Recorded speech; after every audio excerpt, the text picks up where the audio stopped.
Well, it's budget time in Albany, and that means, of course, it's coming down to the wire. But the budget is not just about money, it's also about politics, policy, and more. And an editorial from the Journal News says the spending plan can also make, quote, some strong moral statements. Nancy Cutler, she penned that piece, and she joins us now. And one of the items, and you discussed this in the editorial, we just finished up with Percoco. He's sentenced in June. You have the retrials for Silver, Skelos. You've got the Buffalo Billions trial, and on it goes. Right. Listen, I remember when the governor first was sworn in, he did it at Tammany Hall. It says no more. Nothing seems to change. Can they, and do they have the will to have meaningful ethics reform, and what do you think it would look like? Well, that's a good question. You know, all the ethics reform in the world, will it make a difference? People keep asking that. People say, close the LLC loophole, have public funded campaigns, which New York City has had, and still had people convicted of crimes under that system as well. I think that this year the big focus has been on closing the LLC loophole, curbing outside income, and making it just everything more transparent. And I've always said the premise that it was started that it was a part-time job and it was 1 or 2 days a week has now morphed into, between the legislating and the campaigning and the constituency work, they're working 4 or 5 days a week. So from a practical basis, what job can somebody do in a half a day a week? You're basically trading access, which leads us to all these problems. Right. So either make them full-time, pay them full-time, and then eliminate any outside income, and you've got a fighting chance, I think. Everything else, not that it's window dressing, I think eliminating the LLC loophole is a great idea, but I think, you know, we change the dance partners, but it's the same song all the time. Right, and there are people who feel that, you know, a lot of people are strongly in favor of term limits, yep, thinking that would change things. The idea of giving a pay raise is that it treat it like a full-time job, and if you give a pay raise, then you can limit outside income easier. We have the issue of who gets stipends and who doesn't, and what is really the salary, because the $79,500 is just the base. There's all kinds of add-ons for what are called Lulus and things like that. There's all kinds of controversy on the way that who gets them, yeah, how they're awarded. Are you really doing the job you're getting this for? It's all taxpayer money, so all of that needs to be as transparent as possible. And you know, that's one. For me, that's one of the things that should really be discussed when we're talking about reform. Voting, and specifically early voting. Right. New York, once again, surprisingly, behind a lot of other folks, a lot of other states here that allow you to vote earlier. It's making some inroads, or at least proposed to make some inroads here. Where do you see the future of that? The system, you know, early voting, making it inconvenient for people. The Lieutenant Governor, Kathy Hochul, has used this as a women's issue, saying, you know, women who work 2 jobs, who go home and take care of their kids, you have from, you know, 1 day that you can get to the polls, and if you can't, you lose out. Yep. If you want to get an absentee ballot, you have to have a reason. There's something called no excuse absentee ballot that many states have. New York does not. You can only get one if you have a reason. Registering to vote. Why not have automatic registration when you sign up for a driver's license, yep, or with some other voter, yep, you know, some other government interface? Why not have to opt out instead of opt in?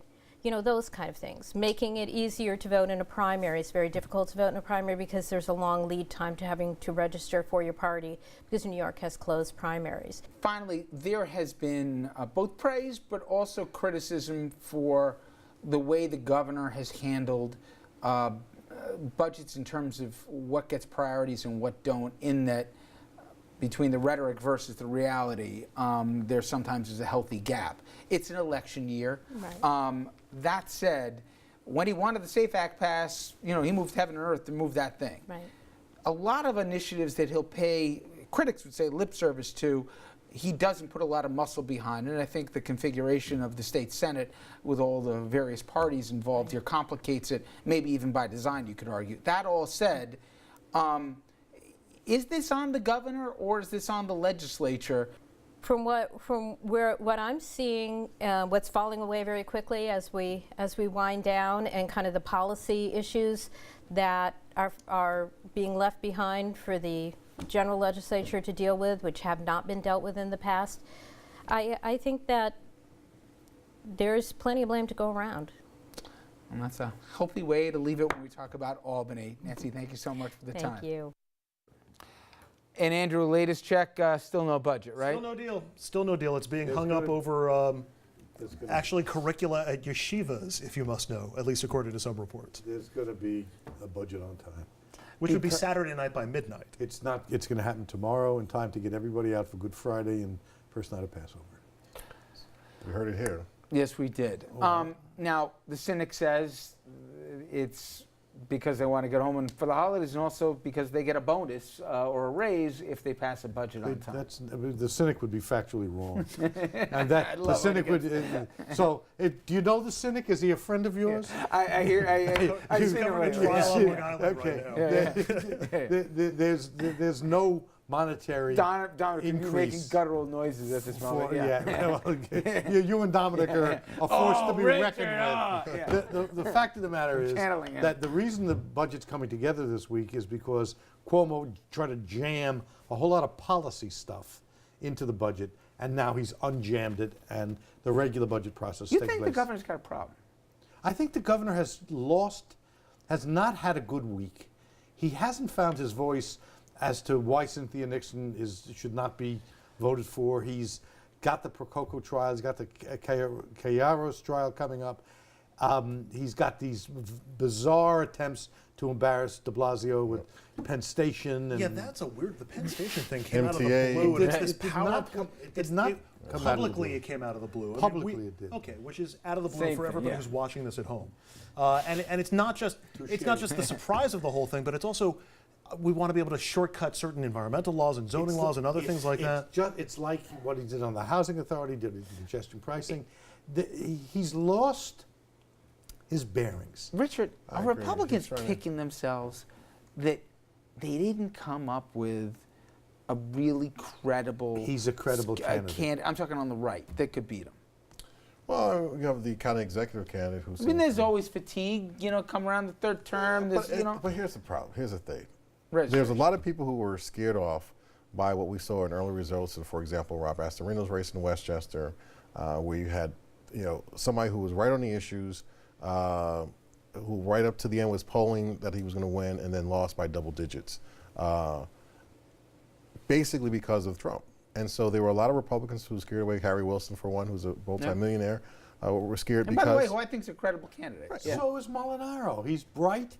He can make a case. Problem is He's got not no a name right. recognition. He's not a right-wing nut. But the thing I is, like him, The but thing he's got is, no name recognition. raising the money. If you had somebody who can self-finance themselves, those folks were scared off with the Republican Party because of the backlash that they believe would happen in November Let me ask you because something. of Trump. Could a Republican, a self-financed Republican, a moderate Republican, get through the primary with the Conservative Party and Mike Long and the rest say, no way?